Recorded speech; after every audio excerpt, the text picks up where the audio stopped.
एक किसान था जो कि बहुत सुखी था। वो सुखी इसलिए था क्योंकि वो संतुष्ट था, और संतुष्ट इसलिए था क्योंकि वो सुखी था। खेती करके वो अपना गुजर बसर करता था। एक दिन एक बुद्धिजीवी व्यक्ति वहां पर पहुंच गया। उसने किसान को बोला कि एक बात बताऊं, ये जो चमकीला पत्थर देख रहे हो ना, इसमें बड़ी खास बात है, इसे हीरा कहते हैं। उसने बोला हीरा, ये तो हमने कभी सुना नहीं। तुमको बताया था ये बहुत बेशकीमती चीज है। अगर अंगूठे के जितना बड़ा हीरा तुमने अगर ढूंढ लिया तो जिस गांव में तुम रहते हो ना, पूरा गांव खरीद सकते हो। उसने बोला अच्छा ऐसा कीमती पत्थर है। और छोड़ो, अगर तुमने एक हाथ जितना बड़ा अगर हीरा ढूंढ लिया तो पूरी दुनिया खरीद सकते हो। वो बुद्धिजीवी व्यक्ति उनको बताता है और फिर बोल करके वो चला जाता है। अब किसान जो कि सुखी था, संतुष्ट था, अब वो संतुष्ट हो। अब उसके मन में कि नहीं यार, हीरा तो ढूंढना होगा। उसने क्या किया, जितना जगह जमीन जहां पे वो खेती वगैरह करता था सब समेटा, बेचा और पैसा लेकर के निकल गया। किस चीज की तलाश में? हीरे की तलाश में। वो पहुंच गया यूरोप, बहुत सारा पैसा खर्चा। उसके बाद वो पहुंच गया इंग्लैंड, यूरोप में ही इंग्लैंड पहुंचता। ऐसे करते करते फाइनली वो पहुंचा स्पेन। स्पेन पहुंचते पहुंचते जितने पैसे उसने इकट्ठे किए थे जमीन वगैरह बेच करके सब खर्च हो गए। तलाश करता रहा, हीरा नहीं मिला। दूसरे तरफ जो उसने खेत बेच दिया था, जिस व्यक्ति को उसने खेत बेच दिया, उसने क्या देखा खेत में एक बार जाकर के कि वहां पे कुछ चमक रहा है।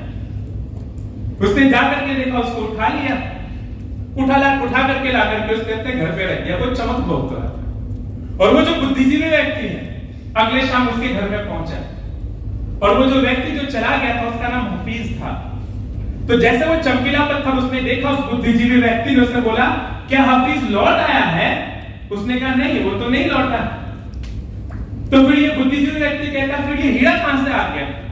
तो ये जिस इंसान ने उस खेत को खरीदा था उसने बोला मुझे नहीं पता ये हीरा वगैरह क्या होता है। उसने जो मुझे खेत बेची थी, जो जमीन बेची थी, उसमें मुझे ये मिला, और वहां तो ऐसे बहुत सारे पड़े हुए हैं।